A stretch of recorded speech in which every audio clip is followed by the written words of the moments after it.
I remember the exact moment everything started to feel wrong.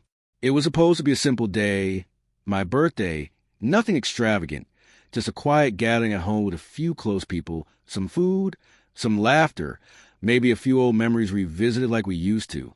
I had even told myself that this year I wouldn't expect too much, because expectations are where disappointment is born, and I had already learned that lesson more times than I cared to admit. Still, somewhere deep inside, I hoped my daughter would show up the way she used to when she was younger, with that warmth in her eyes, that genuine excitement, that feeling that I still mattered to her in a way that wasn't complicated or calculated. But life doesn't move backward like that. By the time the doorbell rang that evening, something in my chest had already tightened, like a quiet warning I couldn't explain. I remember walking toward the door slowly, hearing voices outside, more than one, and thinking maybe she had brought a friend or someone from work. That wouldn't have been strange. She had changed a lot over the past few years. New job, new friends, new attitude. And I had tried to keep up, tried to stay relevant in her life, even when it felt like I was slowly being pushed to the edges of it. I opened the door, and there she was, standing tall, confident, almost unfamiliar in the way she carried herself. But what caught me off guard wasn't just her. It was the man standing next to her. Suit, briefcase, expressionless face. He wasn't smiling. He wasn't holding a gift. He wasn't someone you bring to a birthday party. "This is Mr. Khan," she said casually, like she was introducing a co-worker at a casual dinner. "He's my lawyer." Lawyer. The word didn't just land, it echoed. For a second, I thought I had misheard her, like maybe there was some kind of joke I wasn't catching. But she didn't laugh. And neither did he. They both just stood there, waiting, watching me, measuring my reaction like it mattered more than anything else in that moment. I forced a small smile, stepped aside, and let them in. "I didn't know this was a legal event," I said, try and keep my voice steady, try to keep things light, even though something inside me had already started to crack. She didn't respond immediately. She just walked in, looking around the house like she was seeing it differently now, like it wasn't her home anymore, like it was something else entirely, an asset, a piece of property, a thing to be evaluated. That was the first moment I understood this wasn't a visit. This was a move. And I stayed quiet, but I was watching everything. People started arriving shortly after. A couple of relatives, an old friend, even a neighbor who always insisted on bringing homemade sweets every year. The house filled with voices, with polite laughter, with the illusion of celebration. But beneath it, there was tension, thick and invisible, like smoke you can't see but can still feel burning your eyes. My daughter barely interacted with anyone. She stayed close to that lawyer, whispering things, occasionally glancing in my direction like I was part of a conversation I wasn't allowed to hear. And every time our eyes met, she looked away first. That wasn't like her. Or maybe it wasn't like the version of her I still held on to. Because the truth is, the change hadn't started that day. It had been building for years. Small things at first. Missed calls, shorter visits, conversations that felt rushed or distracted. Then bigger things. Arguments about money, about independence, about decisions I had no say in anymore. And I tried, God knows I tried, to understand her, to give her space, to accept that she was growing into her own person. But there's a difference between growing and drifting away. And somewhere along the line, she had stopped seeing me as her father and started seeing me as an obstacle. I didn't realize how far that shift had gone until that night. Dinner was awkward, not visibly, not to the others, but I could feel in the pauses, in the way she spoke only when necessary, in the way the lawyer occasionally observed everything like he was taking mental notes. At one point, my friend leaned over and whispered, "Is everything okay?" And I just nodded, because explaining out loud would have made it too real. After the cake was cut, after the candles were blown out and the usual happy birthday song had faded into polite claps, she finally made her move. "Can we talk?" she said. "Not Dad. Not Abu. Just, can we talk?" I looked at her for a moment, then at the lawyer standing just behind her, and I nodded. Of course. We moved into the living room. The door wasn't fully closed, but it was enough to separate us from the noise outside. She didn't sit. Neither did I. And the lawyer, He stood slightly to the side, like he was there to witness something, not participate in it. Then she took a breath, and everything changed. "I think it's time we discuss the house," she said. "The house. Not our home. Not your place. Just the house." I felt something heavy settle in my chest, but I didn't interrupt her. I wanted to hear it. All of it, because by then, I already knew whatever this was, it wasn't spontaneous. It was planned, carefully, strategically. "I've been thinking about it for a while," she continued, her voice calm, almost rehearsed. "And I believe it would be better if we formalized ownership, for clarity, for the future." I let out a slow breath. "Formalize how?" She glanced at the lawyer, who stepped forward slightly, opening his briefcase. That's when I understood. This wasn't a conversation. This was a setup. "There are documents," he said, his tone professional, detached. "We prepare a proposal that ensures a smooth transfer of ownership, taking into account your daughter's contributions and future plans." Contributions, future plans. Words that sounded reasonable on the surface, but felt like knives underneath. I looked at her again. "You brought a lawyer to my birthday to ask me to sign over my house?" She didn't flinch. "It's not like that. It looks exactly like that." "It's just paperwork," she insisted. "We need to be practical." Practical. I almost laughed at that, because there was nothing practical about the way she avoided my eyes, or the way her hands were slightly trembling, or the way she kept glancing at that man like she needed him there to stay strong. And that's when I realized something else. She wasn't just confident. She was desperate. And desperation doesn't come from nowhere. But I didn't show any of that. I didn't raise my voice. I didn't argue. I didn't even question her the way I wanted to, because I had already made a decision long before that night. A quiet one.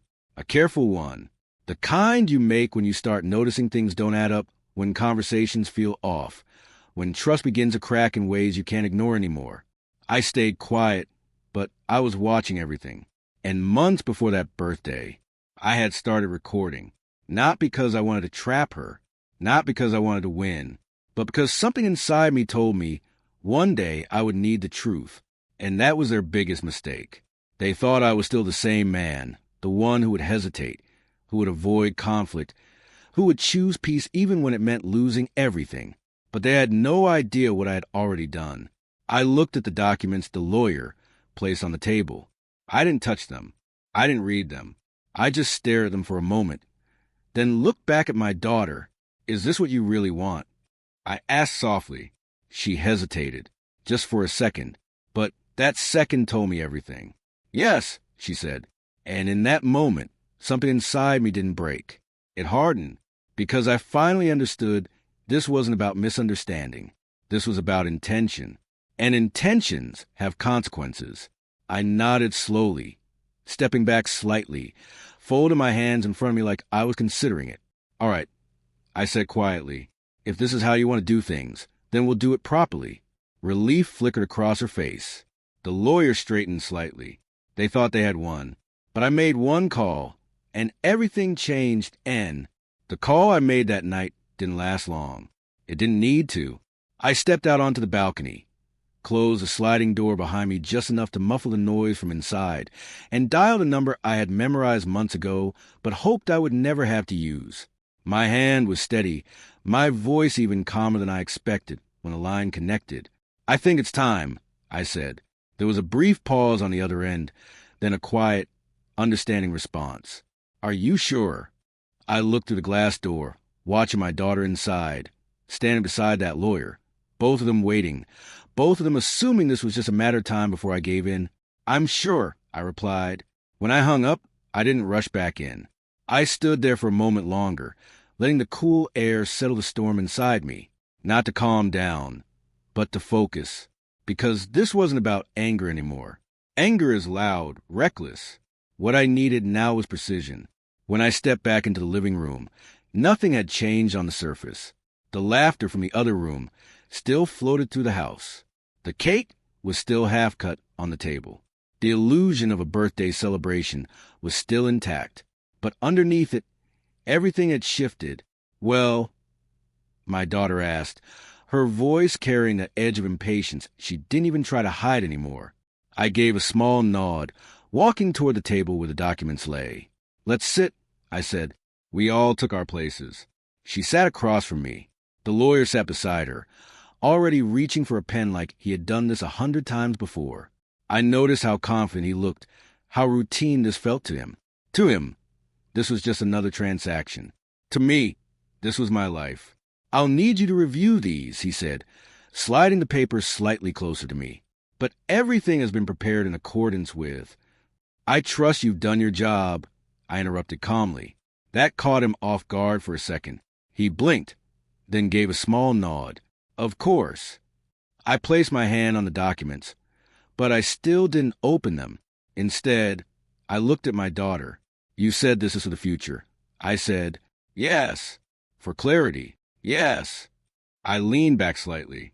"Then let's make everything clear." Something in my tone must have shifted, because her expression changed. Just a little. Not enough for anyone else to notice, but I saw it, that flicker of uncertainty. "Before I sign anything," I continued, "I think we should go over a few things, just so there are no misunderstandings later." The lawyer nodded immediately. "That's perfectly reasonable." But my daughter didn't respond. She just watched me. "You see," I said, folding my hands calmly, "I've been thinking too, for a while now." I saw her throat tighten slightly, and I realized something strange. I went on. "There were conversations we had, things that didn't quite make sense at the time, decisions you pushed for, questions you asked, the way you suddenly became very interested in documents you had never cared about before." Her eyes flicked toward the lawyer for just a second. He remained composed, but I noticed a shift in his posture. "And I asked myself," I said softly, "why now?" "Dad," she started. I raised my hand gently, not aggressive, just enough to stop her. "Let me finish." She went quiet. "I didn't confront you," I continued. "I didn't argue. I didn't accuse you of anything, because I wanted to understand, not react." The room felt smaller suddenly, heavier, and the more I observed, the more I realized this wasn't random. I leaned forward slightly, my gaze steady on hers. This was planned. Silence, not the comfortable kind, the kind that stretches, that presses against your ears. "That's not fair," she said finally, her voice tighter now. "Isn't it? You're making it sound like I've done something wrong." I held her gaze. "Haven't you?" Her jaw tightened. "I'm asking for security. That's not wrong." "Security," I repeated slowly. "At the cost of what?" She didn't answer. The lawyer cleared his throat slightly. "Perhaps we should focus on the documents." "No," I said calmly, without even looking at him. "We'll get to those." Then I looked back at her. "You brought a lawyer into my home on my birthday to transfer ownership of the house I built, without even having an honest conversation with me first." Her expression hardened. "Because every time I try to talk to you, you dismiss me." "That's not true." "It is," she insisted. "You never take me seriously." I almost smiled at that, not because it was funny, but because it was convenient. "So this," I gestured toward the papers, "this is you being serious?" "Yes." "Or this is you making sure you get what you want without giving me a choice?" "That's not. But it feels like that, doesn't it?" I said quietly. She looked away first. And that's when I knew she felt it too. But instead of stepping back, she doubled down. "I'm not asking," she said firmly. "I'm telling you this is what needs to happen." There it was. The shift. The line she didn't realize she had just crossed. And in that moment, everything became very clear. I nodded slowly. "All right," I said. The lawyer straightened again, sensing movement, sensing progress. But before we moved forward, I added, "There's something you both need to hear." Neither of them spoke. I reached into my pocket and placed my phone on the table. Her eyes immediately dropped to it. The lawyer's followed. "I told you," I said calmly. "I've been thinking for a while." I tapped the screen once. A voice filled the room. Her voice. "We just need him to sign. Once the house is in my name, everything else becomes easier." The color drained from her face instantly. The lawyer froze. I didn't say anything. I just let it play. He trusts me. He won't question it too much. And even if he does, that's why I'm bringing you. The recording was clear, undeniable. I stayed quiet. I said softly, looking straight at her, but I was watching everything. Her lips parted slightly, but no words came out. That conversation, I continued, happened 3 weeks ago, in a cafe you thought was too loud for anyone to hear clearly. The lawyer slowly leaned back in his chair, his expression no longer confident. That was their biggest mistake. I added quietly, Dad, She finally managed. No, I said firmly, but not loudly. Now you listen. The room had gone completely silent now. Even the noise in the other room felt distant, irrelevant. You didn't come here for clarity, I said. You came here with a plan, a strategy, and you thought I wouldn't see it.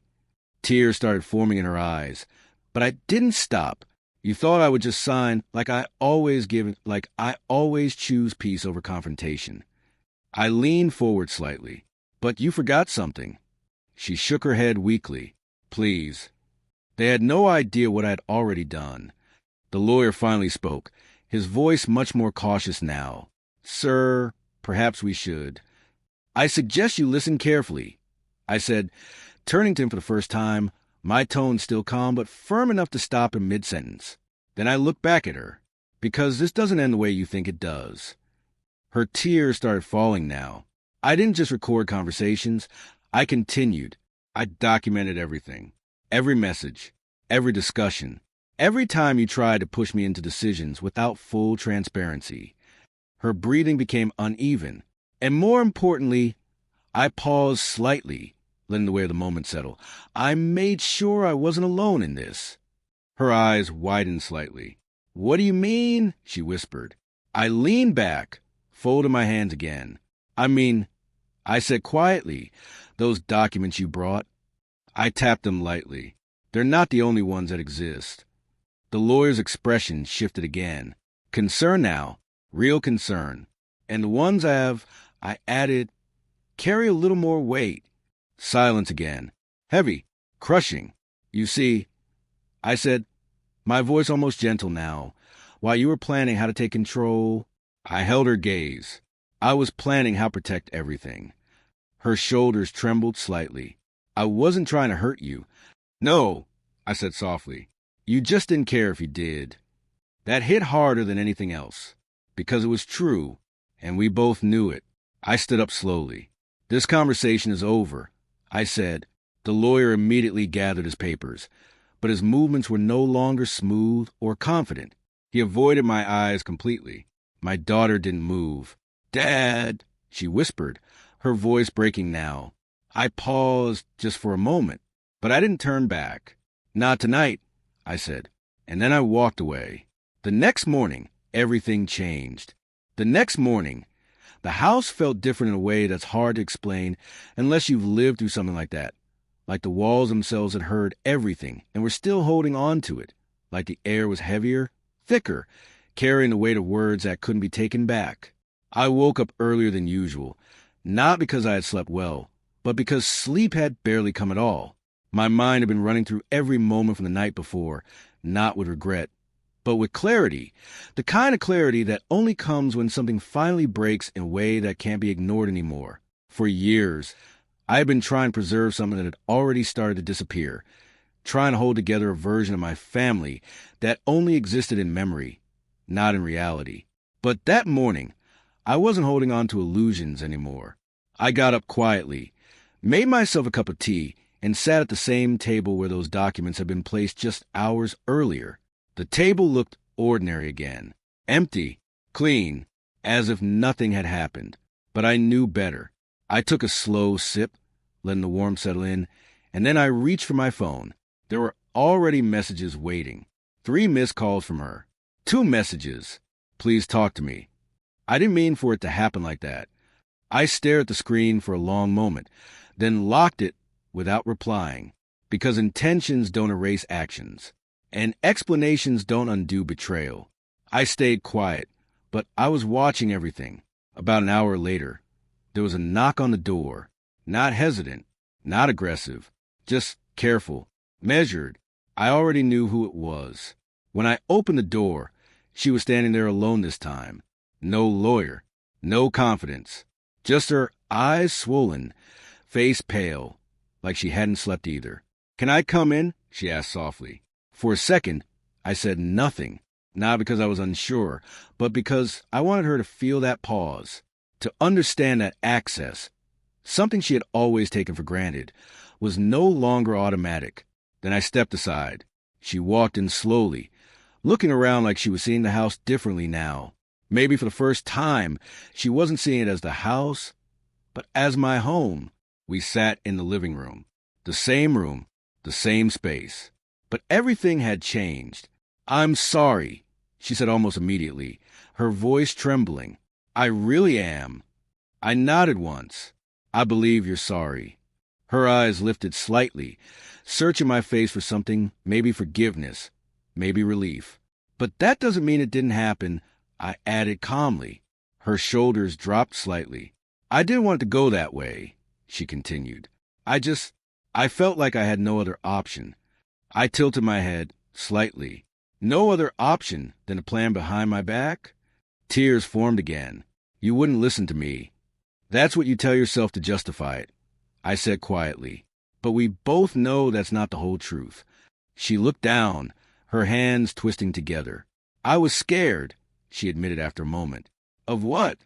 "Of being left with nothing," she said, her voice barely above a whisper. That answer hung in the air for a second. Then I let out a slow breath. "So you decided to make sure I would be the one left with nothing instead?"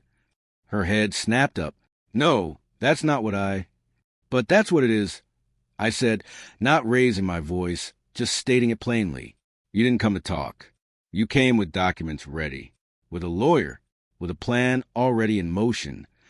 She opened her mouth, then closed it again, because there was nothing to argue with. "That wasn't fear," I continued. "That was strategy." And that word hit her harder than anything else, because it stripped away the excuse. "I made one call, and everything changed," I said, almost to myself, but loud enough for her to hear. She frowned slightly. "What do you mean?" I leaned back slightly, studying her. "You think last night was the first time I realized something was wrong?" I asked. She didn't answer. "I started noticing things months ago." I continued. "The way you asked about the property documents, the way you suddenly cared about legal details you had never mentioned before, the way your tone changed when money came into the conversation." Her eyes dropped again. "I didn't confront you," I said, "because I wanted to see how far it would go." She shook her head weakly. "I wasn't trying to hurt you. And yet," I said quietly, "here we are." Silence. Heavy. Unavoidable. "But there's something you need to understand," I added, my voice firm now. "This isn't just about last night." She looked up again, confused. "What do you mean?" I stood up slowly and walked toward the cabinet near the wall. From the outside, it looked like any other storage space. Old files, documents, things I had kept over the years. But what she didn't know, what she had never paid attention to, was how carefully everything inside it had been organized recently. I opened it, pulled out a folder, and placed it on the table in front of her. She looked at it, then at me. "What is this?" "Open it." Her hands hesitated for a moment, then she did. As she flipped through the pages, I watched her face change. Confusion, then realization, then something close to fear. "These are legal documents," she said slowly. "Yes, but this shows that the house isn't structured the way you thought it was." I finished for her. She looked up sharply. "What?" I met her gaze evenly. "You assumed everything was straightforward, that transferring ownership would be a simple process once I signed." Her breathing quickened slightly. "That's what I was told." "By him," I said. She didn't deny it. "But here's the part you didn't know," I continued. "Months ago, I restructured everything." Her eyes widened. "What do you mean restructured?" I said calmly, "this house is no longer just mine to give." The silence that followed was different from the others. This one wasn't just heavy. It was collapsing. "Dad," she whispered, her voice shaking now. "What did you do?" I didn't respond immediately. I let the moment settle, let her mind race through possibilities, let her feel the uncertainty she had tried to put me in. They had no idea what I had already done. I said quietly. Her hands tightened around the papers. You changed it without telling me? I almost smiled at the irony. Yes, I said simply. How could you do that? She asked, her voice breaking again. I held her gaze. The same way you planned to take it, without telling me. That hit exactly where it needed to. She looked like she wanted to argue, to push back, but the words wouldn't come, because now she understood. This wasn't a situation she controlled anymore. This is a revenge, I added after a moment. This is protection. Her eyes filled with tears again. From me? I didn't soften my expression. Yes, that single word broke something in her completely. She covered her face with her hands, her shoulders shaking as the reality of everything finally settled in. And I just stood there, not cold, not angry, just done pretending. Because the truth is, the moment she walked through that door with a lawyer, she changed everything. And now, we were both living with the consequences. She stayed like that for a long time, her face buried in her hands, the sound of her crying filling the space between us in a way that felt both familiar and completely foreign at the same time.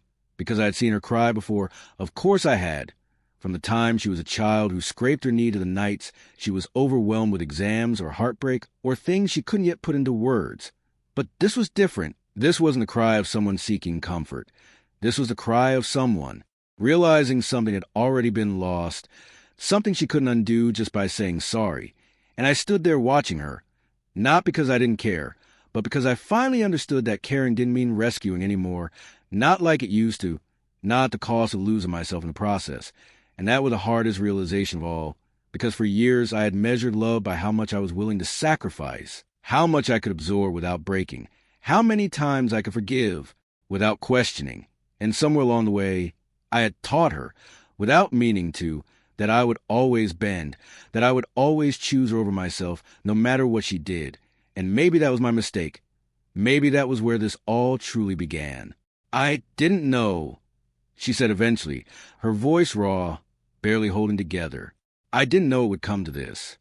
I exhaled slowly, pulling out the chair across from her and sitting down, not too close, not too far, just enough to face her, without closing the distance completely. That's the problem, I said quietly. You didn't think it would. She wiped her face, her hands trembling as she looked at me again, searching, hoping for something she could hold on to. I thought I was just secure in my future. Everyone kept telling me I needed to think ahead, that I couldn't rely on anyone, that I had to make sure I was protected. Everyone. I repeated. She hesitated. People at work, friends, even, she stopped herself. Even who? I asked. She looked away. It doesn't matter. It does, I said firmly, though my tone never rose. Because those everyone voices didn't come into your life until recently, and somehow they convinced you that the person who raised you was the one you needed protection from. Her lips parted, but again, nothing came out, and that silence told me more than any explanation could have. I'm not angry that you want security. I continued, leaning forward slightly, my voice steady, controlled, not driven by emotion, but by something deeper, something clearer. I'm not even angry that you thought about the future. What hurts is how you chose to do it. Tears slipped down her face again, but this time she didn't hide them. I was scared, she whispered. I know, I said, but fear doesn't justify betrayal. The word hung between us again, heavy, undeniable. I didn't see it that way, she said weakly. I know, I replied. That's why it happened.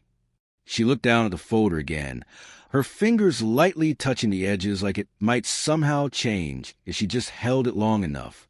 So, what happens now? She asked after a moment, her voice small, uncertain. That question, it was the one I had been preparing for long before this conversation ever took place, the one that had kept me awake on nights when I first started noticing the cracks, when I first decided to document things, to protect myself, to make sure I wasn't blindsided by something I couldn't recover from. And the truth is, I had imagined this moment going very differently, louder, more chaotic, maybe even crueler.